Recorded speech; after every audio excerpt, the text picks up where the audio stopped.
एक छोटे से गांव में चेनू नाम की एक प्यारी सी लड़की रहती थी। चेनू के पास एक खास चेन थी जो उसकी दादी ने उसे दी। यह चेन सुनहरी थी और उसमें छोटे छोटे रंग बिरंगे पत्थर जड़े हुए थे। चेनू अपनी चेन को बहुत प्यार करती थी और उसे हमेशा पहनती थी। एक दिन चेनू ने सोचा कि वह बाजार जाएगी। वह बहुत उत्साहित थी क्योंकि बाजार में उसे बहुत सारी नई चीजें देखने को मिलेंगी। वह अपनी चेन पहनकर बाजार की ओर चल पड़ी। बाजार में जाकर उसने तरह तरह की चीजें देखीं, फल, सब्जियां, खिलौने और मिठाइयां। लेकिन सबसे खास चीज जो उसने देखी वह थी एक प्यारा सा बत्तख का बच्चा। बत्तख का बच्चा बेतरतीब तरीके से इधर उधर दौड़ रहा था। चेनू ने उसे देखा और उसकी मासूमियत पर मुस्कुराई। वह बत्तख के पास गई और कहा, क्या तुम मेरे साथ चलोगे? बर्रे बत्तख ने जैसे समझ लिया और उसके पीछे पीछे चलने लगा। चेनू और बत्तख ने मिलकर बाजार में बहुत सारी मस्ती की। चेनू ने बत्तख को अपने चेन के बारे में बताया। बर्रे बत्तख ने जैसे समझ लिया और उसके पीछे पीछे चलने लगा।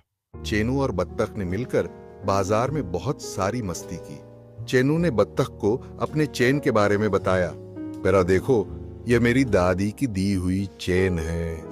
यह मुझे हमेशा याद दिलाती है कि मुझे अपने सपनों का पीछा करना चाहिए। पैसाल बत्तख ने जैसे समझा और उसकी ओर सिर झुकाया। तभी चेनू ने देखा कि बत्तख का बच्चा एक दुकान के पास रुक गया है जहां पर कुछ लोग बत्तखों के लिए दाना खरीद रहे थे। चेनू ने सोचा, अगर मैं इसे दाना दिलवाऊं तो यह मुझसे और भी जुड़ जाएगा।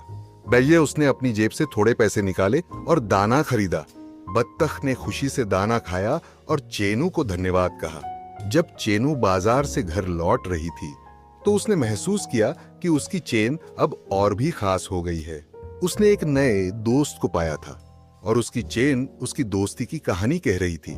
चेनू ने ठान लिया कि वह हमेशा अपने सपनों का पीछा करेगी और अपने दोस्तों का ख्याल रखेगी।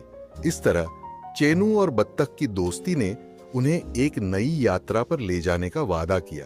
वे दोनों एक दूसरे के साथ हमेशा रहेंगे, चाहे कितनी भी मुश्किलें आएं।